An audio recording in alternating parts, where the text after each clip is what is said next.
All right, everybody. Good evening and welcome to another episode of the Mic'd Up Outdoor Podcast. I am your host, Josh Tanner, and tonight I have on a friend of mine, one that we met probably, about a year or so ago? Yeah, And I would say so. yeah, probably a year or so ago, just through a mutual friend, Aaron Blicey of the Fall Podcast, and tonight's guest. I'm grateful to have him on, Mr. DJ Riley from Latitude's Method Podcast. So, DJ, thanks for coming on, dude.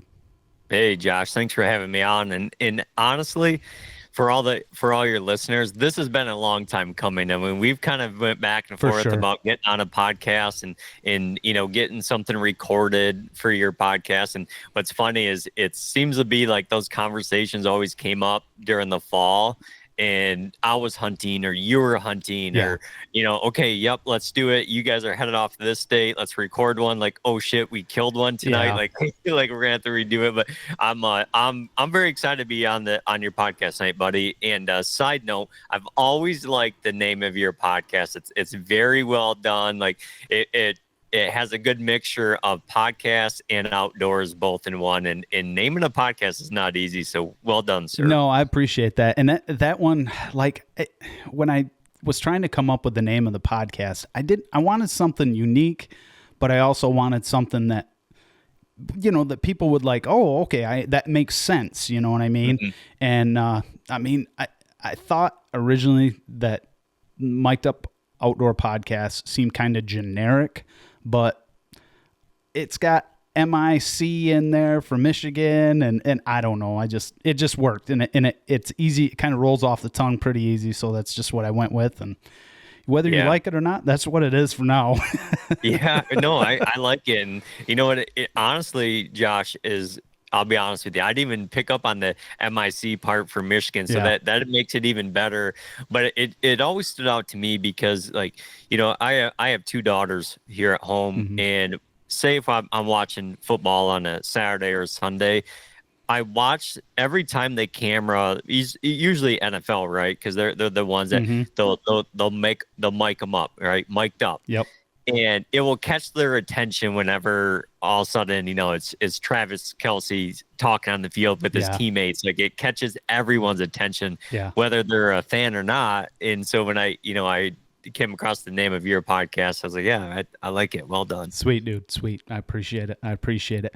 One thing that I wanted to, before we get into like who you are for the people that have never heard you, one thing that I wanted to tell you, dude, you have a phenomenal voice for podcasting.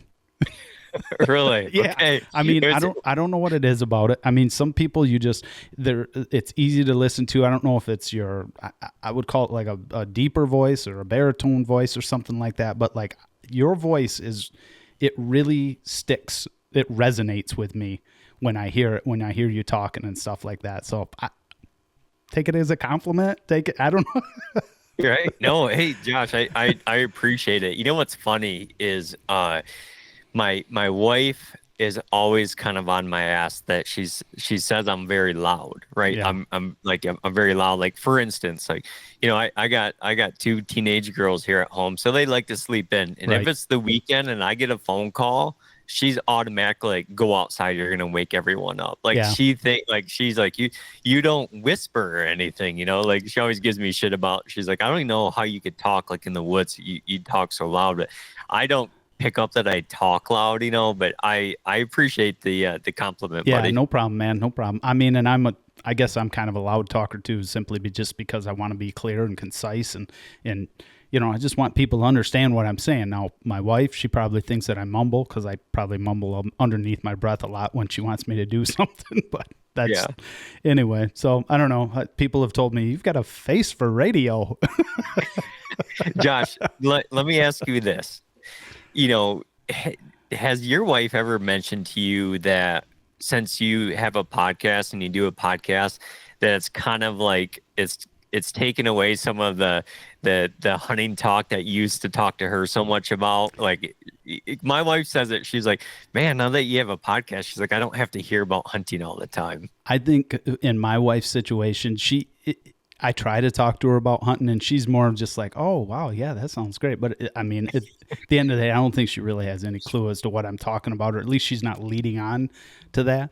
But Right. I know that she knows that if I get my dose of conversation talking about hunting, I'm a happier person. You're good. Yeah. Yeah, I'm a happier person. I'm easier to be around, and I get my I guess I get it, or I get that rush from it. So I mean, I just enjoy it. So, and that's probably why, I mean, this has worked out well for me, because people like always asking me, well, what are you trying to do with this podcast? I mean, what's the end game and stuff? And I was like, yeah, I really don't have an end game for this. This is just a great release for me from the stresses of work, the stresses of life, just things that I enjoy doing. This takes away from those not so fun things that you have to deal with on an everyday basis. So, and it's a good release for me. Yeah. That question about what is the end game, that's interesting. I've never had anyone ask me about that with doing a podcast, but when I think about it, like when you just said that, it made me instantly think about like, shit, what if someone asked me that question? Right. And I think, the thing about podcast is, I tell guys this all the time, and it's probably not the correct answer, but it's like, I can have conversations with people just like you and I are going to tonight, Josh, that it doesn't like necessarily mean the world to me if everyone else in the world ever gets to hear about it. Right. But it's like, I love listening to other guys' stories, their processes, their methods, like how they do things. And then like on top of all of that, and I'm sure you can attest to this, the relationships built along the way, like those mean more to me than anything, because every time it's like you have a guest on, it's like, a lot of times you may reach out to that guest on social media, correct? Yep. And then you have a guest on, the next thing you know, their name and their number is saved in your phone, and it's constant like, hey, Merry Christmas, hope you and your family have a great holidays. And then you built this, friendship, and then it's like those friendships never go away. At least for what the sample size I have, that's what I've experienced. Right. Yeah. And no, I totally agree with you on that, because everybody that I've ever had on here is somebody that, it starts out as just a interaction. But it doesn't take long after 15, 20 minutes into it, you're like, man, I dig this dude. I mean, he's a good guy, and I mean, that's exactly how you and I met, and we had a conversation, and I'm just like, this is a guy that I could extend out, a more conversation to and enjoy something like that. So, I mean, it's good. It builds relationships, and it builds good relationships and a community. And I mean, I don't know about the podcast world. I think it seems like it's flooded with podcasts, and I don't know what sets anybody apart from the next guy, because we all like talking about the same thing. It's just, you just got to find your niche and just see where it goes, and really not be too concerned about what the outside voices are saying as far as like whether they think you're good, bad, or otherwise at it. Because at the end of the day, I mean, I do this for myself and the people that want to listen, and if they find it interesting, awesome. Then I've reached out to somebody. Or if they pick up information that maybe they didn't know before, then that's even better. So yeah, you nailed it. There's a lot of good points there, and the one thing I'll add on too that I've definitely learned, and just watching from afar and just listening, because I've been a podcast junkie for a decade plus, you know what I mean? And I never, honestly, Josh, I had never really had any desire to even be on one. I just like to listen. Sure. I was a sponge, picking up little nuggets here and there of, whether it's life, fitness, hunting, whatever the case may be. But the one thing I think for sure is the internet is really good at picking apart, bullshit and who's real and who's not. And that's what I actually think when that separates podcasts, from others, is guys that are just genuinely themselves, like Josh being Josh, not like Josh does what he wants to do, the way he wants to do things, just simply being himself. And that's what stands guys apart, not how many downloads a podcast has or how many likes a podcast has. It's to me, it's truly the guy that's just being himself and doing what he loves. Most of the people can see that compared to the other people that are you doing it just for the social media? Are you doing it Sure. just for the likes, just for the shares, like, shit like that. Yeah. Yeah. And I mean, I'll tell everybody, I haven't made a penny doing this stuff. And Yeah. matter of fact, I'm probably more in the hole. Well, I know I'm in Right. the hole financially from buying Yeah. the equipment to do it, but it's really, that's not what it's about for me. And like I tell people, I'm like, if it goes somewhere and somebody approaches me and it's got to be if that were to happen, it would have to be that right sort of relationship. Cause I'm just like I said, I'm just not really in it to be something that I'm not, you know what I mean? Right. It's just, Yeah. genuine. Yeah, So, but on the a little bit of the flip side of what you just said there, where it's you haven't made a penny or anything, but like to me, like I kind of hit on it before, is like I feel richer in friendship. You know what I mean? Because absolutely. it's like, naturally, I've always kind of kept my circle pretty small, and still to this day I do. Now that circle's expanded a bit from doing podcasts, and some of the the nicest guys, some of the best whitetail hunters I've ever met are guys that most people haven't ever heard of before. And Yeah. and you get them on a podcast and people are like, oh my gosh, like look how many animals this guy's killed, or that's Yep. cool. But then it's like, but we built this friendship now, and that, like, you're richer in that sense to me. For sure. I wish I could get on half the guys that I know that are such good hunters, but I call them shadow hunters because they're just like, no, man, that's just not really my thing. And I'm just like, oh my gosh, you have so much to offer. Please let's just have some beers and throw the headphones on. I won't even tell you we're recording. You know what I mean? Those are the guys I really enjoy getting on. But some guys will finally bite, some guys won't, and that's fine too. I respect that. So yeah, I respect those guys that don't want to, and I've got a handful of them in my back pocket that Right. I push on a little bit, all once in a while, and if they're listening, they'll know who they are, But I love that there's a part of the podcast world that isn't touched like that. Right. You know what I mean? Because Right. and here's the thing is, like, if you brought them on, as much as we say, like, about them, Mm-hmm.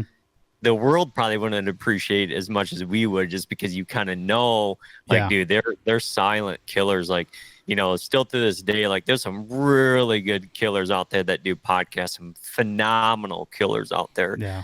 And I think there's equally just as many guys that say, no, I'm good. I don't want to be on a podcast. But you know what? They still listen because they're students of the game. Like, they're continuing to learn also. For sure. So now that we've gotten almost 14 minutes into the into the conversation, why don't you tell a little bit of the listeners about yourself? I guess who you are and what just kind of brings you into this whole mix of things.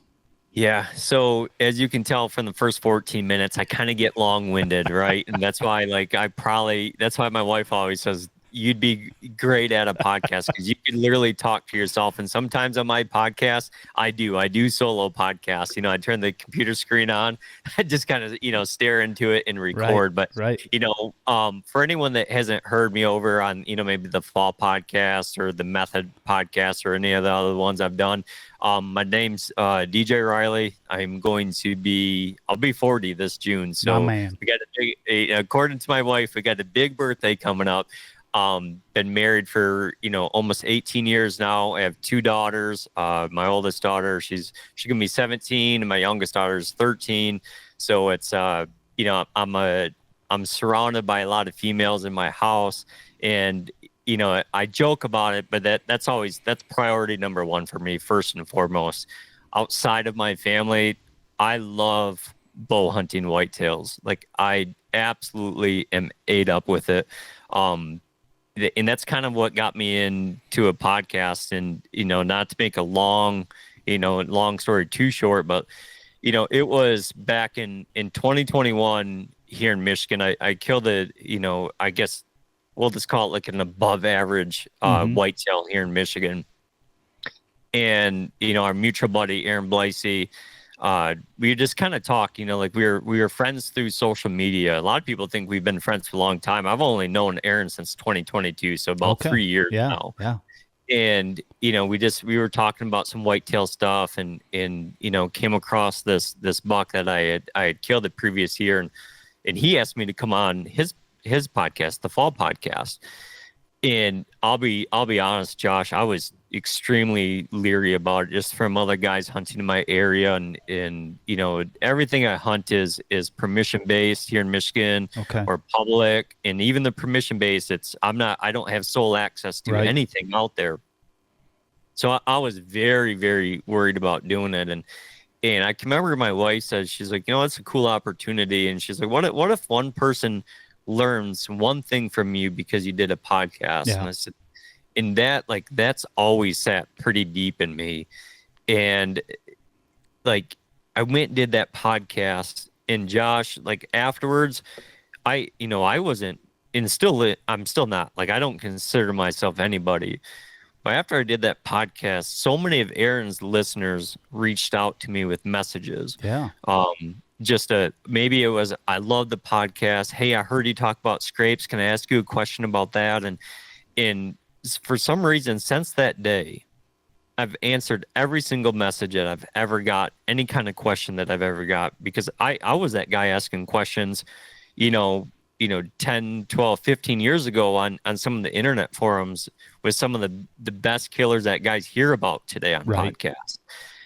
And and eventually one podcast led to another with Aaron, and 3 podcasts and 4 podcasts. And eventually, he had asked me if I wanted to co-host. And this was just like a year kind of into our friendship. We just clicked, and unfortunately we didn't live close to each other. So when we did podcasts, it's just like a lot of how you and I are doing today over the internet.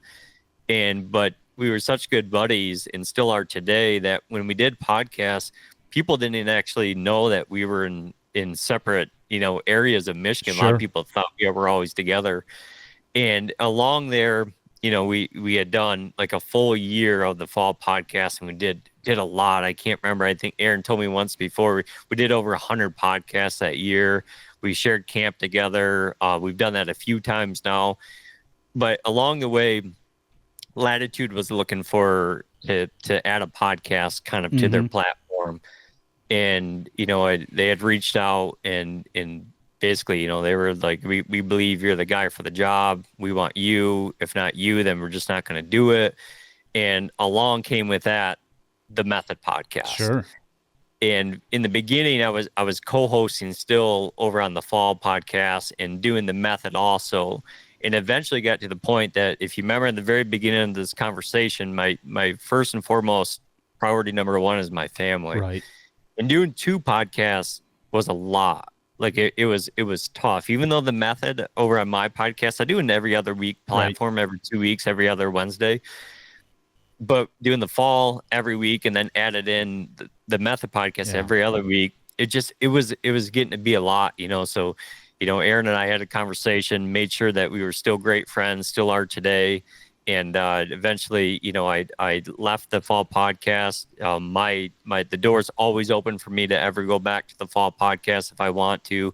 And so now today I'm just running Latitude's The Method Podcast. Yeah. And that's awesome. And I mean, that's really, what drew me to you, because I was always listening to Aaron anyway on his. And then when he introduced you and you came on, I'm like, man, I really, really enjoyed it. You guys had a great chemistry, the two of you, and you could bounce anything off each other, and it didn't even have to have like a, there was no like story plan or story guide there or talking points. You guys just started talking, and the chemistry was perfect, and I loved it, and that is really what drew me to, how you handled yourself, because you speak well, you're very calculated, you're precise, you're a very detail-oriented person, and I'm sure, and I know that carries over into how you hunt too. Mm-hmm. It's all in the details. So it was an instant success for both you and Aaron, and then you've just carried it over into Latitudes,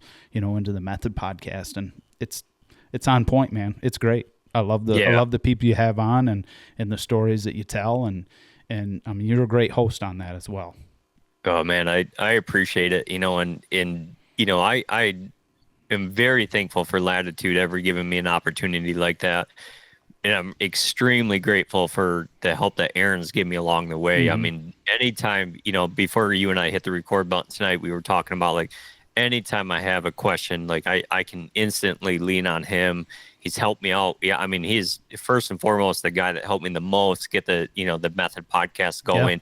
Yeah. What's wild though is Aaron and I joke about this often, is that there's 3 to 4 days out of every week, out of 52 weeks a year, that Aaron and I probably still talk on the phone. The day you and I recorded this, we had like 2 phone calls today. Yeah. One was probably an hour and the other one was probably 20 to 30 minutes. Right. Every one of those conversations we always joke about, they were like, these could have been podcasts, right? Because they're just 2 buddies shooting the shit. But we still do that, still share camp together, still plan hunts together, so it's very thankful for the opportunity. But yeah. And I mean, I 100% can agree with you on that, because Aaron he helped me a lot out when I was trying to get in this too, because I had no idea what it was going to take and the equipment that you needed and how expensive it was and stuff. So he was very, very welcoming and open about just the equipment part of it. That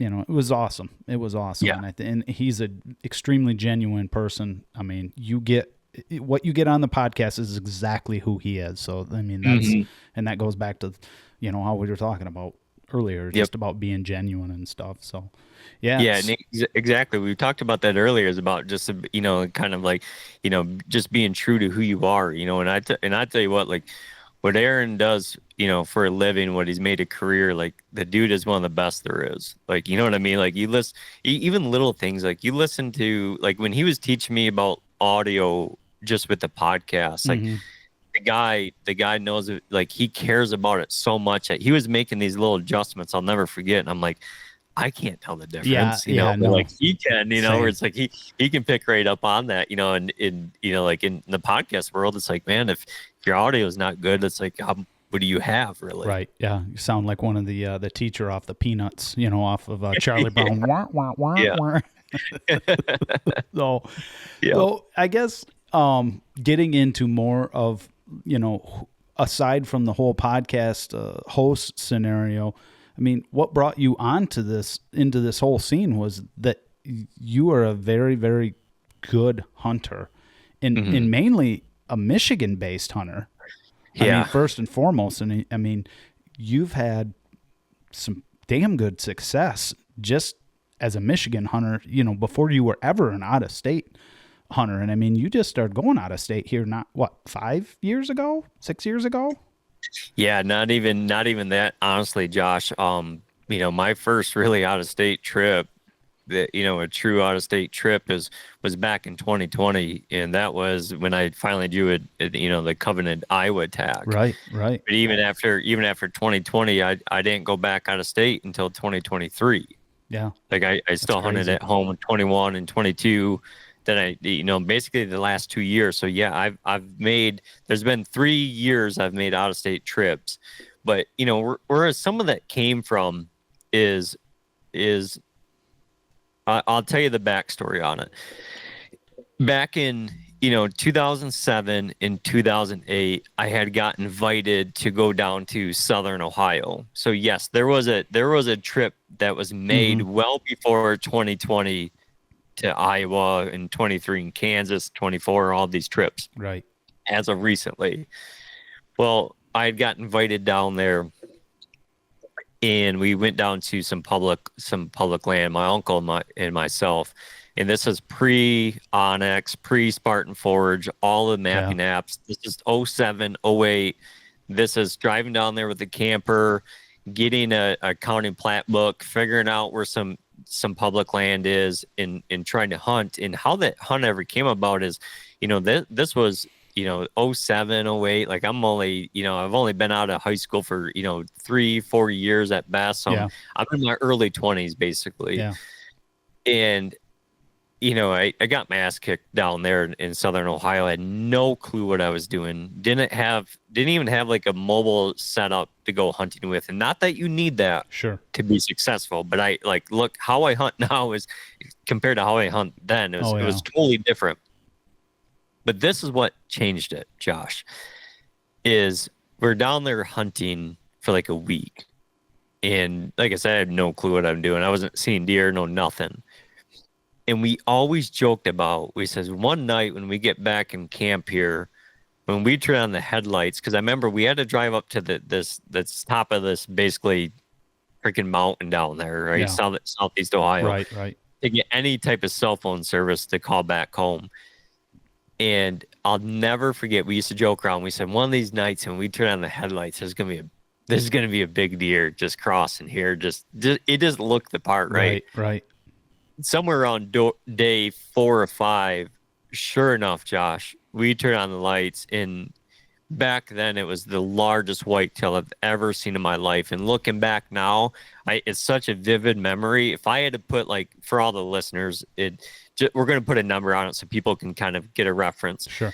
I would say this deer's 160 all day, right in the headlights. And it was instantly, at that moment, Josh, I knew that this wasn't Michigan anymore. This was not how I grew up hunting. Like an animal of that caliber, I've never seen anything like that in Michigan. This is 07-ish, right? So I'm hooked. Like, I get home, I tell my wife, like, that was kind of the first time I really hunted public land like that, and it was out of state. I was willing to give up hunting in Michigan my entire fall if she would let me buy a lease or something out of state. Right. And I thought that's what it had to be like. Back then, this is like, they still had like base camp leasing and stuff back then, early on, like through email. And I'm like, I'm going to be a member. Like, why I was driven to like maybe get a lease or something, I have no idea why. I was in the heart of, deep into public when we see that 160 in the headlights like that. Well, that all pretty much got squashed the following year when, we had our first, our first child. My oldest daughter was born in 2008, and there was no hunting out of state in 2008, right? Had a newborn baby at home. Yep. And I just went right back to what I was doing in Michigan, just kind of shooting the first 2 bucks that, came by me during archery season. Okay. And that's a lot how I grew up, Josh. Like I started bow hunting when I was 12 and gun hunting when I was 14. And I know for a lot of your listeners, this may sound wild, but from, so I started bow hunting in 1997. From 1997 all the way up into 2010, I pretty much shot 2 bucks every year. Right. Every single year, right? And some of them had to be 4 points on one side for that second buck tag, but like all of those bucks, you're talking almost 30 bucks killed. None of them were even 100 inches. Like it was just like, hey, here's a buck. I'm shooting him. He's a legal buck. I'm shooting him.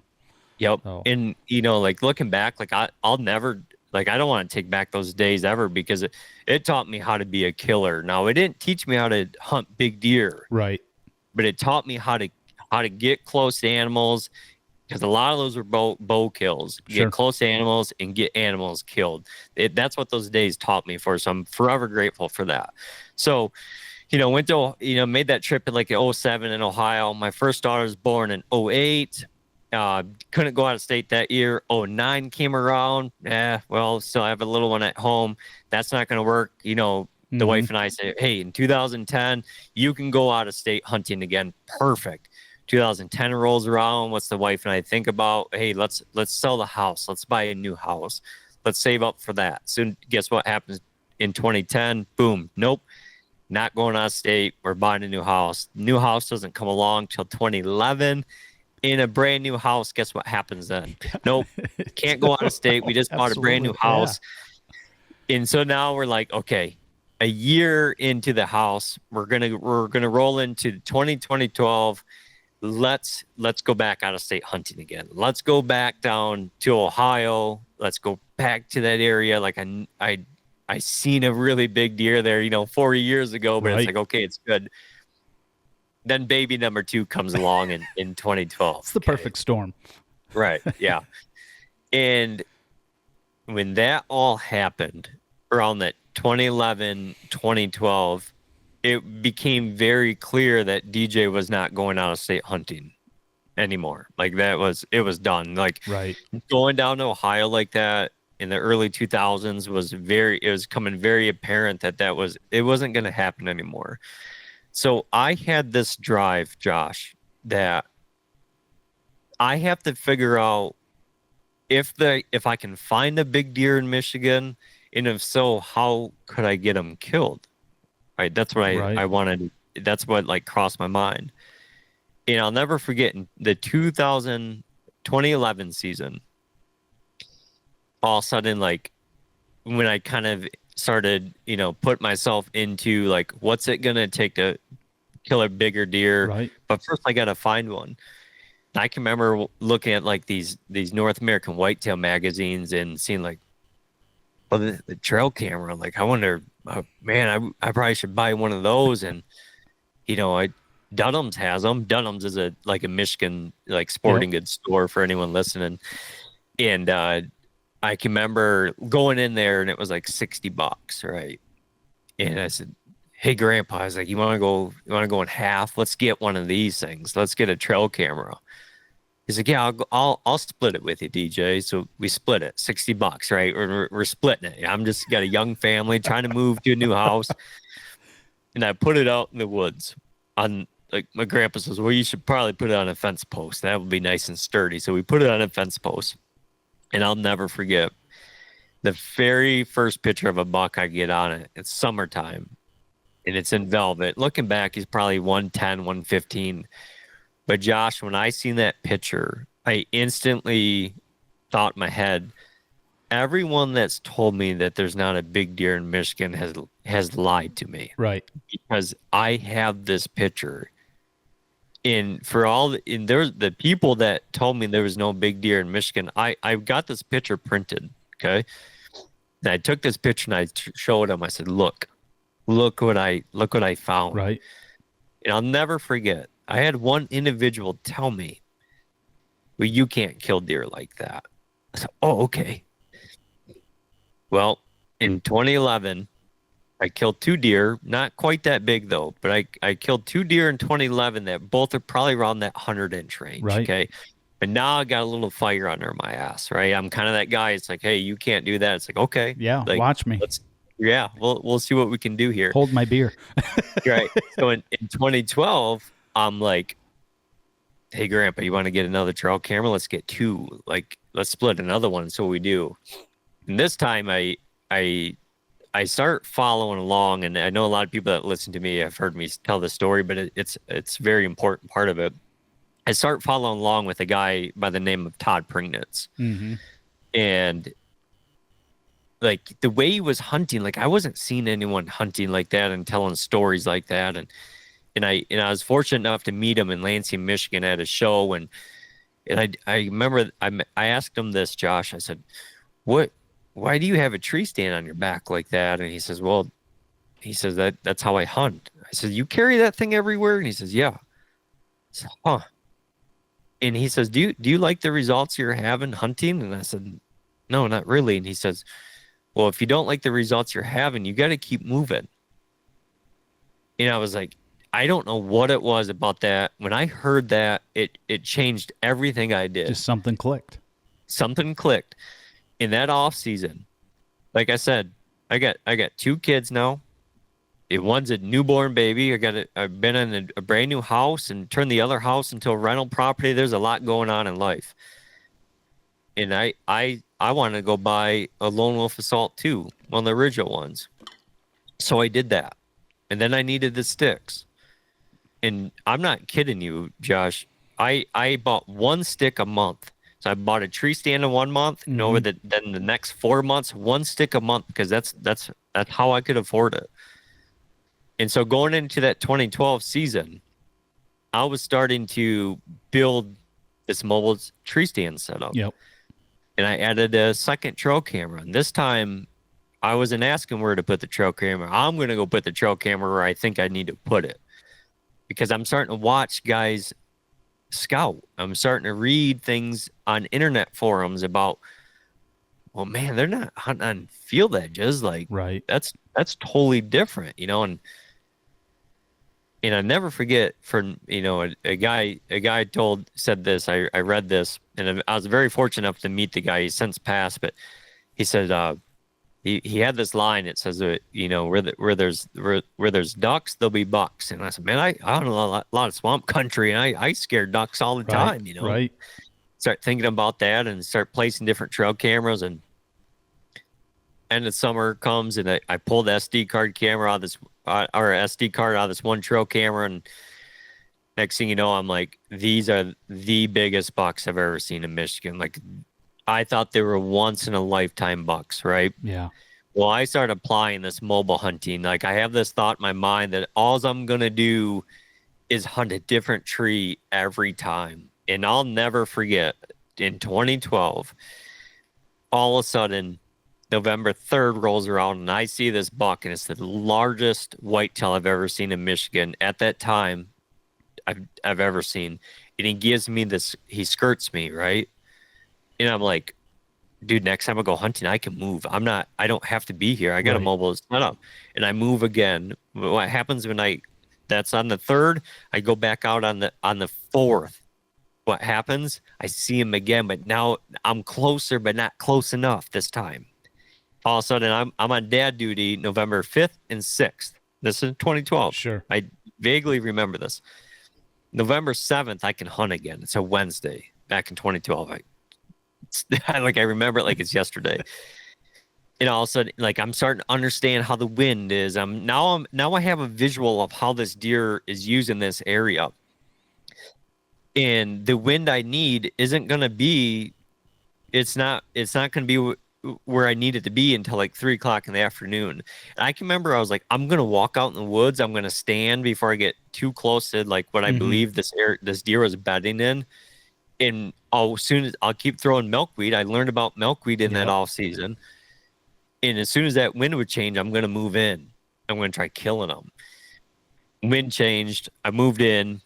I was only about 9 foot up in a tree, because if anyone knows, in Michigan, we have a lot of like the emerald ash problems in the swamps, and a lot of our trees are dead. 9 foot's all I could get. And I didn't see a single deer that night until all of a sudden here comes this wide, heavy, massive 10-point. The buck that I seen on November 3rd, November 4th, walks right to my tree at 9 yards. And I kill him. And I was instantly hooked. But you know what? You know what I did there, Josh? After I killed him, and it wasn't like that I was trying to be an asshole about it, but I instantly took the picture, showed the guy. Look. The guy that said you can't kill that deer. Or a deer like that. You that can't caliber. kill deer like that in Michigan. You can't do it. So instantly I show him, well, you can only do that every 5 years. So, okay. Okay, challenge accepted. Right. And then it was like, you're pouring fuel on the fire at that point with me. I'm 100 or nothing personality, right? And it's ever since that day, that 2011, I didn't really tell much of it. There's a story back in 2011 of a giant deer. I still have a picture of him, a trail cam picture of him framed. Not giant, but like he's 120. That was the big deer I knew about back in 2011. That's Michigan though. Like that's big to us. That's giants to us. I mean, there's bigger, much bigger, but to the average hunter in Michigan, like a 120 is all day, every day for me. Yeah. Yeah, but I sat in a homemade treated 2x4 tree stand and watched that deer multiple days back in 2011. That's why the mobile tree stand come about, because, and now looking back, I'm like, that deer was dead 7 days a week in 2011 if I hunted the way I did now. But that was 2011. Then 2012 is when I got that first taste of blood on a big mature buck here in Michigan. And then ever since then, like I said, I'm 100 or 0. It's always been like full gas, no brakes since that day. But, this was a really long way of, you brought up the fact of how I've been doing it in Michigan. My circumstances made me have to figure out how to hunt big deer in Michigan. having young children at home, buying a new house, Yeah. turning the old house and my first home into a rental property. I knew that, I knew down the road, in today's years that out of state hunting would come around again. But if I Sure. wanted to chase big mature deer, the biggest ones I could find, I had to figure it out how to do that in my home state of Michigan so I could balance my family and be able to balance Sure. my 100-0 personality with, trying to kill big mature deer. Sure. Sure. Yeah. And I mean, I was going to ask you about your hunting style, but I'm pretty sure that you are more of an aggressive style hunter. You're not a sit back and wait and watch for too long. If you see it, you're gonna go in on it. I mean, would you say that is true of yourself? So absolutely, Josh. And I listen to a lot of guys talk about observation sits, right? Yep. And dude, like when I listen to them, I'm like, yeah, that's it. Those guys have those things dialed, but you know, my personality is like with my limited time, if I get to hunt double-digit days a year, like it's been a really good year. Now, I'll be honest, like this last year in 2024, I got to hunt 21 days, and that's become easier as my kids have gotten older and more independent, driver's license, like it's Right. changed a lot, right? So I don't usually get a lot of days to hunt. So my personality is when it comes to hunting, and you remember early on in the podcast we talked about, if I'm not hunting public, I'm on pieces of private that other guys have permission to hunt Sure. too. And whether it's right or wrong, I would probably approach this totally different if I was hunting my own square mile. Like if I owned 100 Yeah. acres, this would be a totally different mindset. But my mindset now is like once I know of a buck and I believe he's killable, is this probably is, people probably gonna be like, man, I don't know if that's the right way. My philosophy is either I'm going to kill you or you will be in the next mile or Right. next county afterwards. Yeah. Like I'm gonna and run you that's right out of okay. here. Right. But that's okay because I've built like this very large playbook of properties and deer I can be hunting. Like I don't mind if I blow a deer off and he's in a county over and I can't hunt him anymore. I'll keep moving, right? Because remember, if I don't like the success I'm having, I got to keep moving. Like that has always rang true with how I hunt. Right. And you have more than one buck on your hit list. You try to get multiple bucks, so that allows you to be able to, if you feel like you're pressuring a deer, you can move. I mean, you've told me that. I can't remember how many it was, but it was more than 5 or 6. I think the last time we talked. I mean, I feel like it was closer to 10 deer that you felt were shootable deer to you anyway. Yep. Yeah. And that's part of the playbook, right? Like there's times, like I almost don't like to talk about, like, well, like, somebody says, well, what deer are you after this season? And there's been a couple years where I went all in on one deer. Like that does happen. Mm-hmm. Like I do that once and seems like to be about every 5 years in Michigan, I can find a really, really special deer that's living somewhere that I can hunt. And, you're talking, not only the public, but you're talking, averaging between 11 to 15 different private pieces. Right. And so like when you're covering a lot of ground like that, multiple counties, like my eyes, with my job and whatnot, my eyes are on, 4 or 5 counties and any given week out of the year.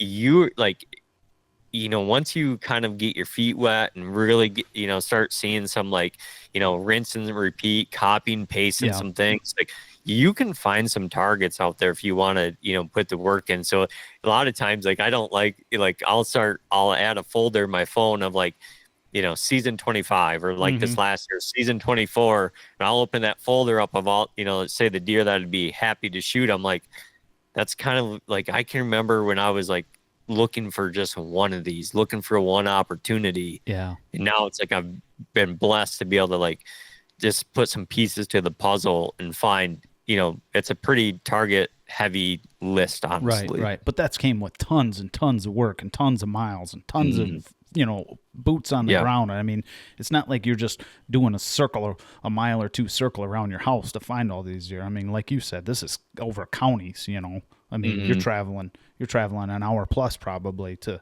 find some of these deer and Yep. to even see if you can even access them. So do you find that it's getting harder?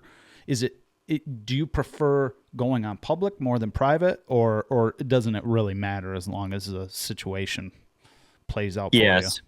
Yeah. So I don't, it does not matter to me, public or private, when it comes to a big deer. If there's a big deer living there, like let's play the game, right? And maybe my attitude's a little bit like that because even, like I said, even the private I hunt, it's not like, it doesn't feel like private land to me. Yeah. If anything, why it feels like private land is because I'm boxed in with a border around it. Okay. Other than that, it's like it doesn't like I can't control what the other guys do on it. Right. So like if a big deer is on public or private, whether it's in state or out of state, that doesn't really matter to me, and I will say though, like I'm sure a lot of guys have felt like this, but like over the years, obviously knocking on doors gets harder and harder every year. Yeah. Or 5 years ago, I used to give myself 10 addresses, go knock on 10 doors every year. And from that, it's went to 20. And like over the last 2 years, I can say it's 43 doors and it's been one yes out of those. But this is what I will say. This is the one, like, I don't know if anyone else has noticed this. Not only is it hard to knock on a door and get permission nowadays, but since like all the COVID bullshit, to get someone to answer the door, even when they're home, is like I've knocked on people's, it'll be their screen door. They got the door open. You can see them sitting inside on their lazy boy, and they won't even answer the door. And that's fine. That is their home. Sure. That is totally okay. But just how personal people are from, say pre 2020 till post 2020, it's a totally different world. But I'll tell you what I love, Josh, about like public land is I don't have to worry about where I go park or if I have to talk to someone. But it's almost like nowadays I'm seeking out the unknown, what's out there that I haven't walked. Because when we sit here and talk about having big target lists and this and that, it's like you said, because we've walked all these miles, we'll never know everything about these properties because they change every year. But it's like I'll walk, I know I'm probably not gonna find much more than I have. I may though. There may be a brand new blowdown that's gonna change how the deer travel, or the swamp levels are different this year. But it's like you put me on a new piece, public or private, I'm like a little kid because it's like what's out here that I don't know about. It's a brand new puzzle to put together. Right. That's what I really love right now. But I know when I first started going out of state, or I mean, obviously it's been a lot of years ago, but like I just knew that I could outwork the other guys, and generally that created success. But nowadays, it seems like everybody, there's a higher percentage of people that are willing to go the extra mile and work that much harder than there are that are not. So like being able to outwork people is not, you're not doing anything more than what the next guy is, because everybody seems to be doing that way. So, I mean, you have to think outside the box. Now, say when you're hunting in these public areas and even the private areas that have hunters, you have to have a different mindset, or I'm assuming you have a different mindset, because you have to trick the deer, but you also have to use those other people and their pressure, I guess, against them. I mean, is there a mindset towards that too? Like, how do you hunt around other hunters and still be successful? Yeah. So, like say for here in Michigan, and no two hunters are the same, right? Sure. But there are hunters that are very predictable. Mm-hmm. There's no doubt about it. And I think here in Michigan, like you watch I was like this for 26, 27, 28 years. It's like if I was seeing deer, I was happy, right? Like that was very content. I think a lot of guys are like that, and that's perfectly fine. Like that's hunting, right? Sure. Like you're seeing animals.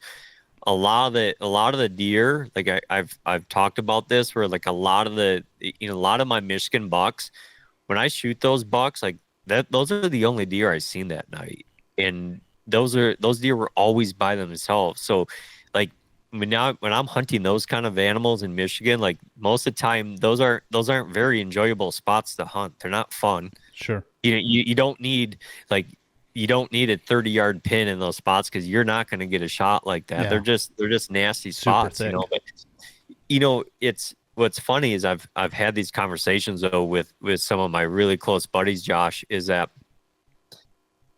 like people don't bother me. Like say if I travel out of state and go to public land, people do not bother me, and I think that's part of growing up hunting multiple properties that people are on everywhere. So like it doesn't like, dude, I can't control what they do on the private. I can't control what they do on the public. I just have to keep moving.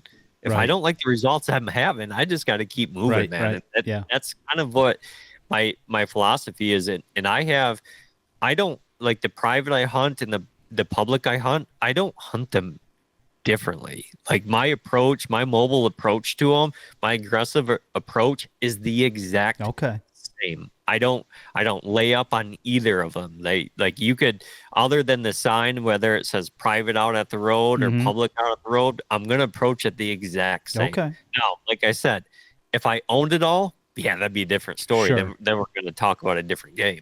Right. So do you take that sort of mindset going out of state now too? I mean, as far as like how you would approach a piece of property that you say you've never stepped on other than just looking at it online? Yeah. So this is probably gonna be a rabbit hole here because this is one that I do, Josh, I'm telling you right now, I've had a lot of discussion with people off the podcast asking them their thoughts because I don't want this to come across wrong, but like I've been very fortunate over the last couple of years to find some really good success out of state. But what I can't, I have some thoughts on it, and I'd love to maybe hear your thoughts on it. I'm finding success out of state with the complete opposite game than what I play in Michigan. Okay, interesting. And I don't, like I just said, like my approach is the same, and that is. But what is boggling my mind about it, Josh, is that in Michigan, I'm going to average in the off season somewhere between 60 to 70 days of scouting, glassing, trail cameras, somewhere around there. That's kind of what I average to get one killed, right? Yeah. I'll go out of state with a buddy or by myself or with a group of guys I'll go hunt on a brand new piece that I've never scouted before. Right.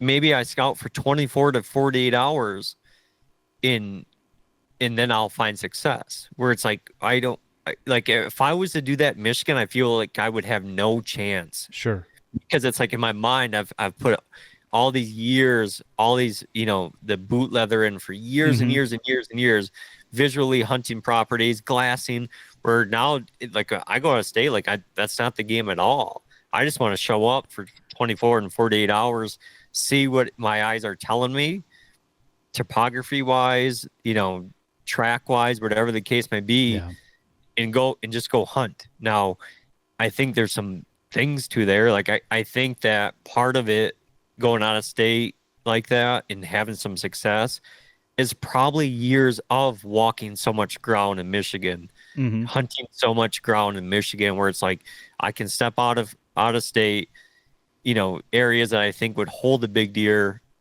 and drop in there in sign or topography wise and see if they do produce. Right. But I don't, it's one that it kind of boggles my mind a lot because I don't understand. We're like, they're the complete two opposite ends. Endless amounts of scouting in Michigan to get one killed and dropping in and scouting for 24 to 48 hours and getting one killed out of state. It's I don't know. It's different. It's crazy.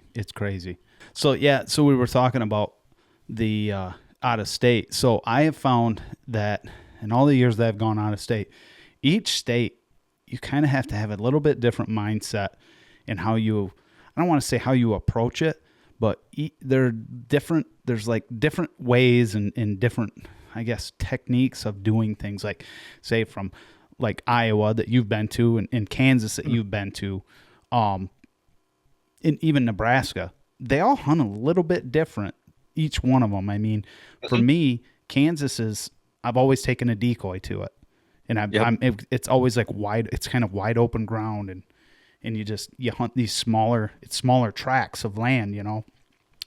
I shouldn't say smaller tracts, but smaller tracts of woods. And of course, Iowa is completely different because it's more woods, it's big woods, and I mean, you're hunting like more of a funnel or a ridge or something. So I don't know. I mean, I don't know. Is that the way that you approach it too, or see it, or? Well, you know, when I travel out of state, the one thing I've learned is, you know, you got to think, like I said, Iowa in 2020, and then, you know, so I'll break it down for your listeners. In 23, I went to Kansas. Then in 24, I went to Nebraska and Illinois. So that's my sample size. Right. And every one of those places are different than where I come from at home. Oh yeah, for sure. Like, every one of those places are different. But the one thing that never changes, at least where I've hunted, is a four-letter word, and it's edge. Yeah. Okay. Whether, you know, where I come from, a lot of times, you know, you're on the, you know, edge of a cattail marsh, edge of a swamp, edge of a hardwoods, you know, edge of a, you know, I don't care, like a cornfield, whatever. Sure. There's always edge, right? And so it naturally, like when I go out of state, if I'm in Nebraska or Kansas or even, you know, like Illinois, all three of those states, I have found success in the last 2 years. Where if I dropped everyone a pin where I've killed there, there's edge there, but there's not just one thing of edge. It's multiple things coming together, and that's naturally, like, you can ask any of my buddies that I've spent some time scouting with. I repeat that a ton when we're scouting. Is look at, you got one thing coming together, you got two things coming together. Oh, we got three. Now we have ourselves something, you know. Right. Right. Yeah. It's interesting how, I mean, different terrain, just different ecosystems altogether, but yet there are common denominators like that, like an edge that the deer they still travel, they still work and stuff. So it's interesting how that all shakes out, but it's tough for me sometimes to try and you know, just process all of that. My head is constantly spinning when I go out of state, and I'm always wanting to see what's over that next ridge and stuff. So I do a ton of walking, but I always feel like I have this clock, you know, this internal clock ticking, you know, and I don't know if that's because, you know, you have such limited time, you know. I don't know. I can't remember if it was a podcast you did or somebody you talked to, or maybe it was with Aaron or whatever. It was like a 3-day mentality. Guys hunt like a 3-day mentality. I always use the first day to scout and maybe set a stand that I feel like, you know, this is a spot that I can start. And I personally, I like to get a good visual of the area I'm hunting, so I would set like off, you know, and be able to see a big area, and then move, you know, kind of take it all in on what's actually moving from spot to spot in that 24-hour period, and then make a move from there and slowly work my way in. But I don't know, you know, sometimes I think that, like, the way you hunt, more aggressive, you're just going to get a quicker response or figure it out quicker by just jumping in there and you know, throwing caution to the wind sometime. Yeah. So that 3-day mindset, you know, I did a podcast with Alex Gilstrom. Okay. It was 3 days. I think I, you know, titled it 3 Days to Kill. And I think Alex has actually been on. I actually learned of Alex from Aaron. They're pretty good buddies, you know, and his mindset, you know, that 3 days to kill in literally, like, if he's out, you know, for a 7-day hunt, like, he's got 3 days, and after that 3 days, it's almost not like a hard reset, right? Because you're going to still use some of that information that 3 days, but then you always hit this reset and, like, okay, let's get back at it. Do we need a day of scouting, a day of observing? Do we need a day of killing? You know, but, like, you watch, like, and, you know, I'm sure he's not going to mind that I say his name, but, like, you watch a guy like Andy May, okay, and I've learned a lot from Andy, and I look up to that guy a ton. But I learned a lot from Andy back in 2008, 9, 10, 11, back in like the hunting beast days. And you watch like we talked about how I was kind of forced into learning how to hunt big deer in Michigan because of my circumstances. You watch how Andy has became one of the best killers in a 3 to 4 day window. Why? Because of his circumstances, like, Right. with his profession and being a father and a family, like he's been forced into like, hey, you got to learn how to do it in 3 to 4 days. And I almost like to call it like you're hunting with your back against the wall. Sure. Like like your back's against the wall. It's fight or flight. Let's figure it out. And so that's why like that concept of me killing a deer or running him off to the next county, like some of that came from there. And I think a little bit, my little sample size of hunting out of state, I also know if I go out of state, the reality is I'm hunting somewhere that's probably got a bigger deer than anything I have to hunt. Oh yeah, for sure. So that keeps me driven too. But like, I think a lot of the out of state stuff, like it's also a mindset part of it. Like I don't let other hunters bother me. Like if I pull in an area and there's a lot of guys there, like, okay, onward, we'll go somewhere else. Like when you look at a map, Josh, and if you and I go to Missouri, we start picking out a place. In my mind's like, my mindset's, I just need one tree. Sure. I need one tree and one animal. That's what I need, and that's what I'm looking for. And like I had a great year last year. My wife asked me this year. She said, like, where do you think your head will be, say, if you don't have another great, like a year like you did in 24? And I said, well, first and foremost, my reality is I won't. Like that 24 was a phenomenal year for me. You put the hammer down on multiple deer in multiple states and at home. I mean, it was a dream season for sure. Yep. You nailed it. Dream season, right?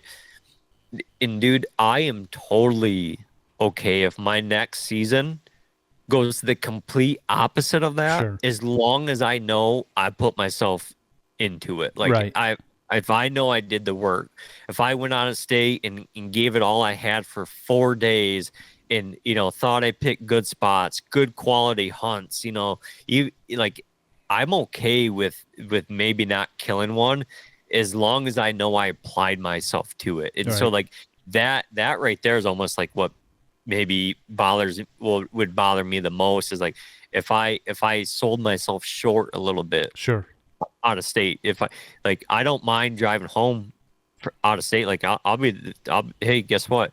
You want to know the one state I didn't kill in out of the small sample size of going out of state? That was Iowa in 2020. Yeah. That's the 1 year since I decided to start, chasing big deer. That's the 1 year that I didn't kill one. And I went to Iowa, right? The holy Mecca grail of the whitetail world. But like I knew I put myself in some really good situations. Yeah, I had a miss there. That's a it's an opportunity. But when I drove home, I wasn't mad that I didn't kill one. I was mad because it was going to take so long to draw a tag there again, but like if I put myself forward, put myself, apply myself, I'm okay with like not filling a tag. And I think when you have kind of that 3 to 4 day, that mindset, that very aggressive, like I guess what you could say is like, if you're not, like, I don't like failing, but I'm not afraid to. Sure. Like as long as I know, like I got my hands dirty doing it. Sure. Yeah. Yeah. I mean, I would love to see what the average success rate is for a hunter that goes out of state. Let's just say twice a year, goes to 2 different states. I would love to know over, like, say, a 5 or 10 year period what the success rate is for a hunter, not somebody necessarily going into like a guided outfitter type style, but going in and just doing a DIY hunt or DIY. Yeah, DIY hunt. I would be curious on what that percentage of success would be. Yeah, I mean, I guess you could look at it a couple different ways. I mean, kill obviously is success, but in my eyes, success is just being able to maybe have an opportunity or see a deer. That's, in my eyes, is success. Oh, so. Yeah, I 100% agree. I mean, just like I kind of brought up in that story of Iowa, like, yeah, like I'm still hurt today that I Sure. missed the largest whitetail I've ever had a chance at, but like I put myself in the game.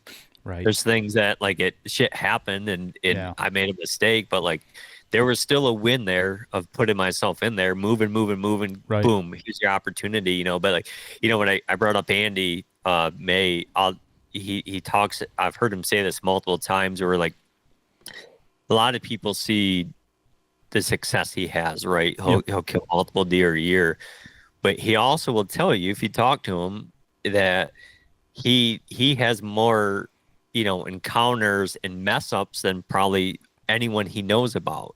So with that success is like he's not afraid to push that envelope and have those fuck ups per se. Like Yeah. he's gonna miss some opportunities are gonna, whether the wind shifts or who knows, they're wild animals. A coyote comes through, maybe mess something up on, your own personal self, but like for all that when that success does happen, like you gotta remember, like for most guys, like there's a lot of opportunities that just didn't happen, especially if you're pushing the envelope all the time. Yeah. You'll miss 100% of the opportunities if you don't Mhm. try. Yep. Yep. So For yeah. sure. For Yeah. sure. Let me ask you a couple specific questions Okay. in regards to I guess your style or what you would consider how you would hunt.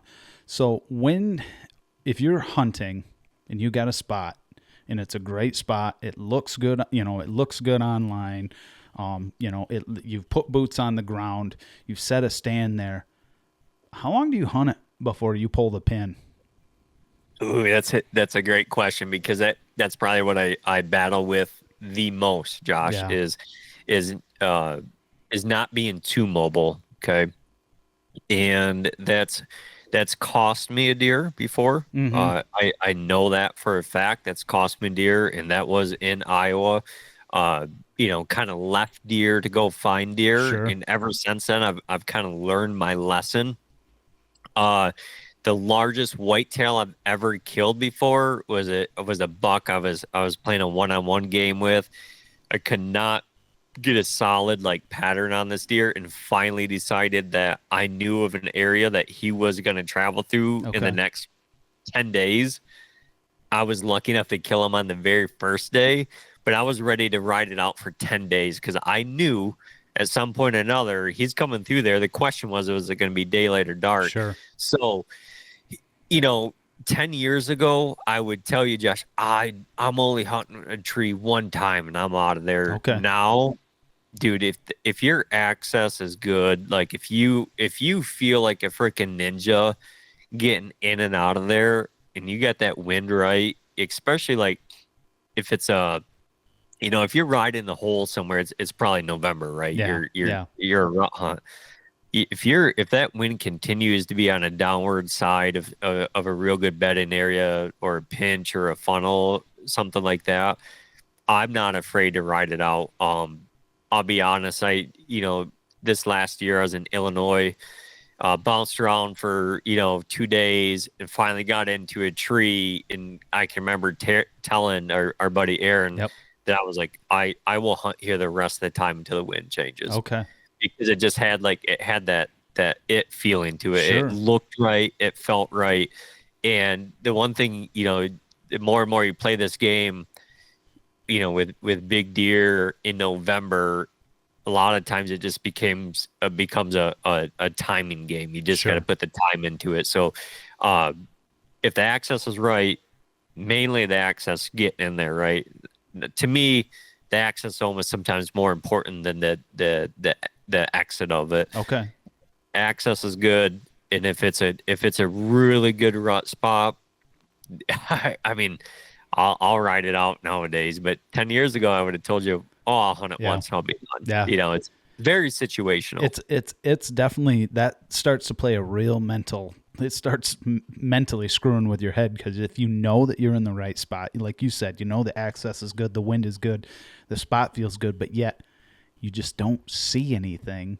Mm-hmm. It's just like when is the time to throw in the towel and move on? I mean, because I've done that before, and then you go back and you're like, oh yeah, there was a giant there.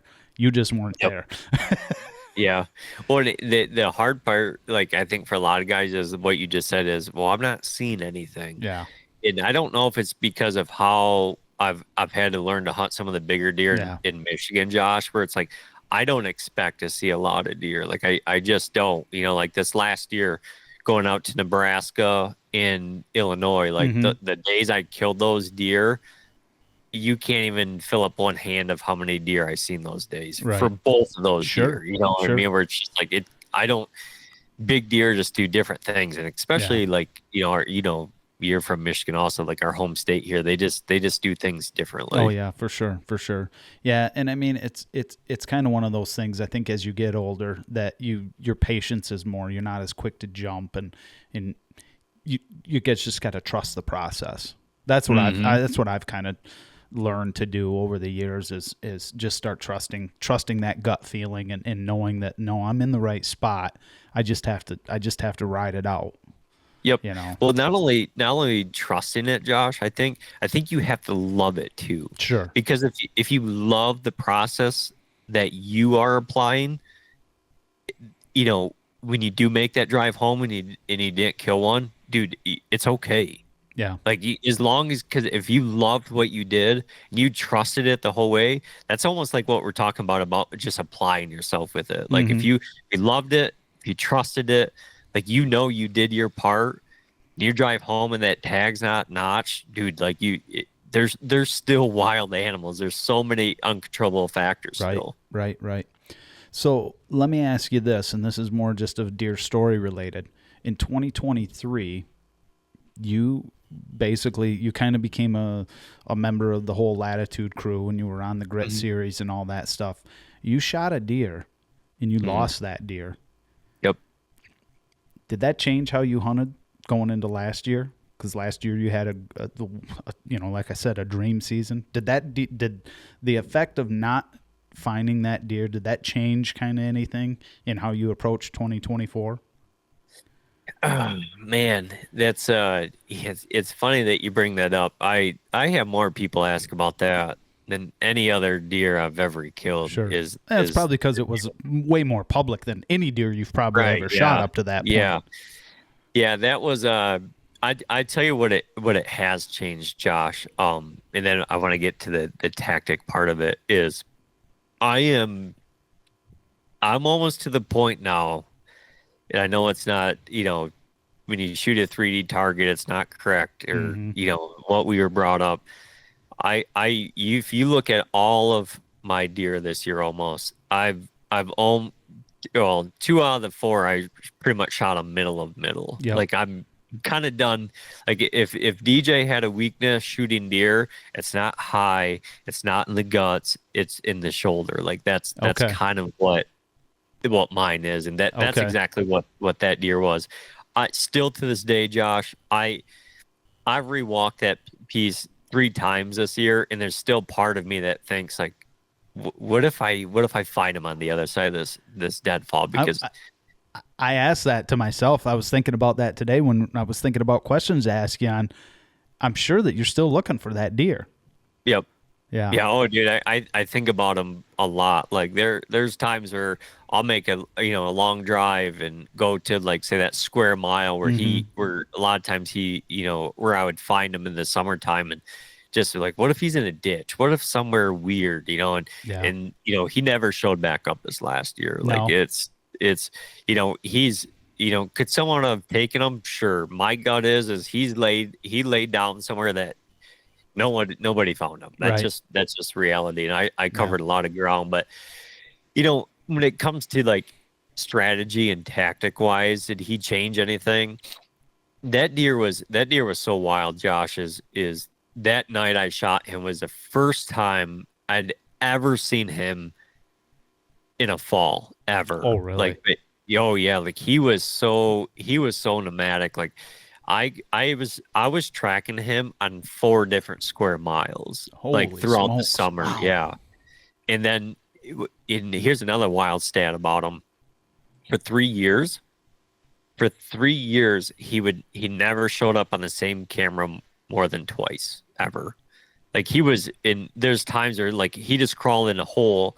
And so my mind's always been after I shot him, whatever those holes he crawled in 21 and 22 that I'd Yeah. lose him in the fall, that's where he's at. I just don't know where that's at. Just don't know where that spot is. Yeah, it's on Yeah. a piece that I can't walk or I don't have permission, something like that, you know. But um I don't know if it's really changed how I hunted in 24. It definitely changed how I aimed a little bit, like I said, Okay. because naturally over the last decade, if I hit one bad, it's going to be forward on them. Yeah. That's just the way it is. And now it's like, dude, I can shoot a middle of middle and just give them time, and Yep. I will have a dead animal. I just got to give them time to die. But you know, that night I shot him, October 11th of 2023, like that.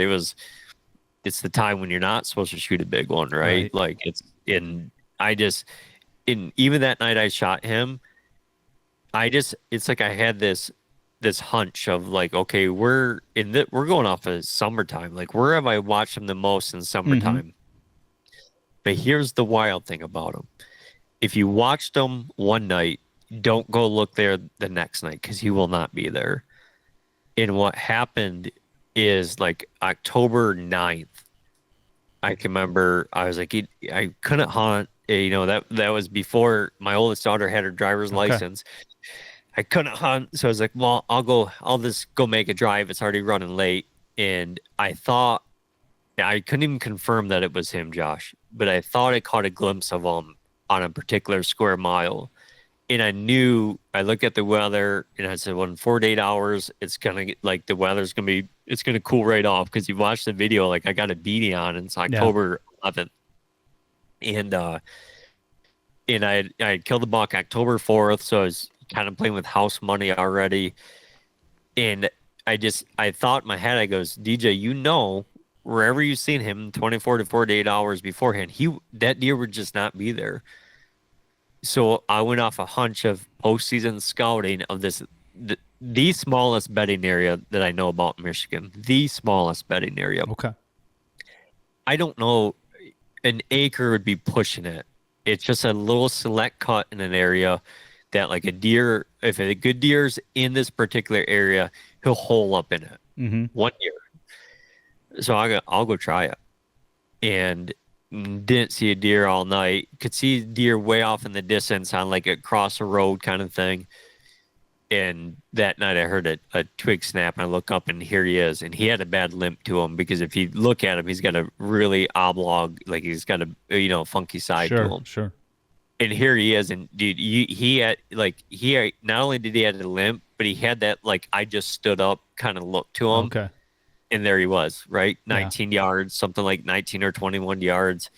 Just hit him a tad bit forward, bled like crazy, tracked him for 2 days, never recovered that deer, you know. But even that night, like aggressive, right? Like I knew there was, like, think about the story. Like I'm talking about a bedding area that's probably less than 1 acre. And I was 45 yards outside of it, pushing it. Like 45 yards is a long stretch outside that bedding area, but like I'll try it. Like what's gonna happen?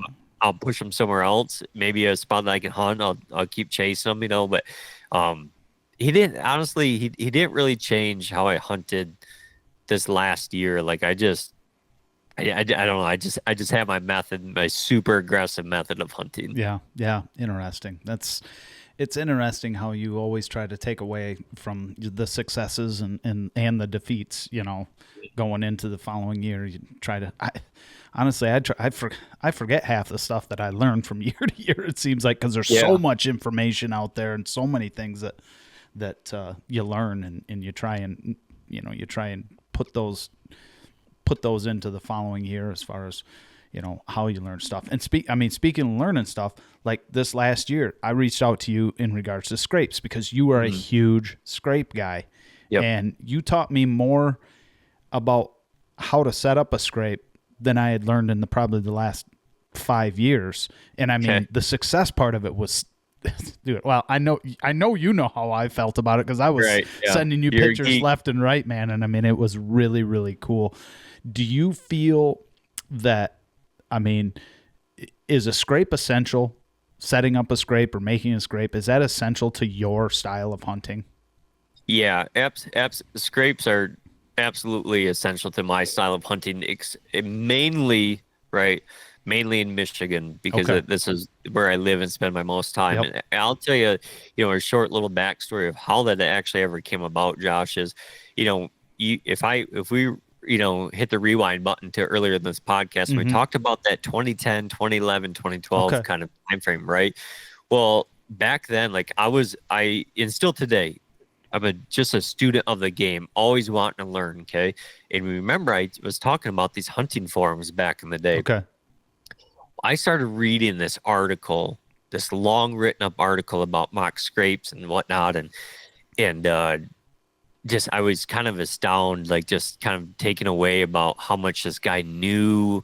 And he had the pictures to prove Mm-hmm. it.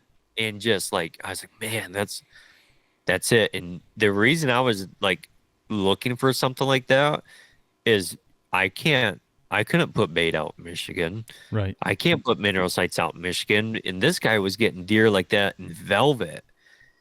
And so I messaged him on this forum, right? Mm-hmm. And super nice guy. And he says, "What's your phone number? I'll call you." I said, "Okay." And he calls and he says, "This DJ?" I said, "It is." And he says, "Hey, how you doing? This is Troy Pottinger." And Mm-hmm. I said, "Hey man, how you doing?" And Troy's and I's friendship, this was built back in 2010, Okay. 2011. Yeah. We had these conversations like this. And Troy was honestly like, I'll give him all the credit. Like, that is where my scrape game was built, was just not only, my scrapes don't have to be exactly like Troy's. Mm-hmm. And here's the reason is Troy and I hunt two different Yeah. areas, right? He's Like, way out west. Yeah. he's totally Mountains. different. But the one thing I couldn't deny is the success he was having with them. And I took his strategies and I just changed it a little bit. Like, right, like he's got a tree species per se out there that his deer like. I have deer here in Michigan that like this. Mm-hmm. He has his scrapes to be on, say, this elevation line, and mine need to be on this edge here. Where it's like I was taking that information and applying it to my own situation. Right. And one scrape turned into two scrapes, turned into five scrapes, turned into just running these gauntlet of scrapes across different properties. And at first I always kind of like treated it as like an inventory thing, right? Mm-hmm. Because I didn't think like this is SD card cameras, 2010, 11, 12, like those very first cameras. Once I pulled it off that fence post or that T-post like we talked about, and started moving them on and trying to build them or find them. I just collected that information after the season, because I've always been that, like, I didn't do much checking during the season. I'm checking afterwards and gathering all that information. Right. And then all of a sudden, Troy and I would have these conversations. All of a sudden it's 2013, 2014, having these conversations. And it's like, hey, DJ, look at these timestamps on this series, these windows, like I'd send him a whole SD card, say, what do you think? And we sit there and bounce ideas back and forth. And next thing you know, then I started realizing, like, okay, these deer would have been killable this last year. Right.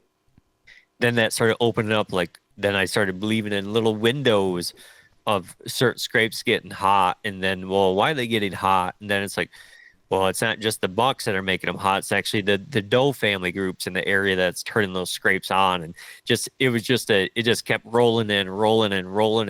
And now, still from Michigan, like no baiting, no mineral sites.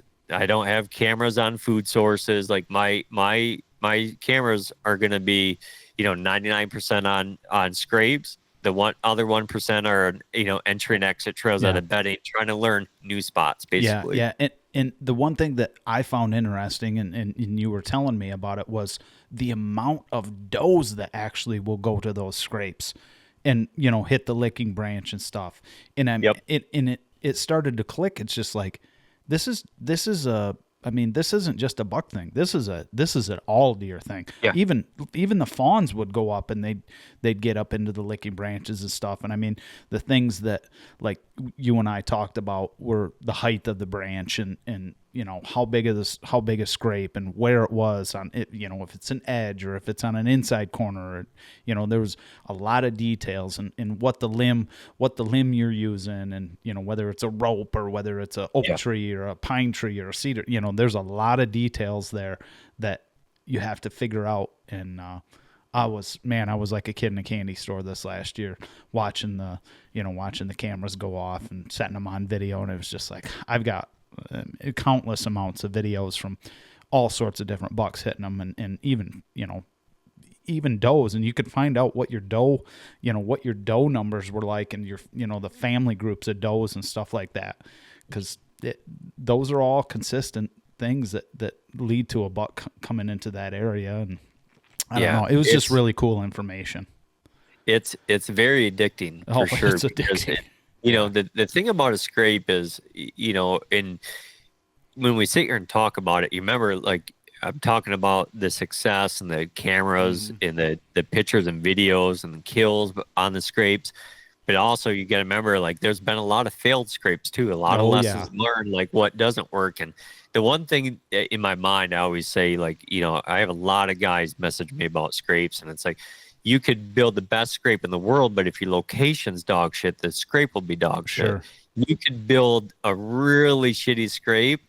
If it's in the right location, it will be a good scrape still. Yeah. They'll take it over for sure. The location is everything to it, or it's the most important part of it, in my opinion. Then the licking branch, then the visual part of it. There's kind of a series I think about often, but once you get going with it, it makes you really think about, camera placement a lot different, because for like a rule of thumb, I always think about, because like I said, a lot of guys asking about scrapes.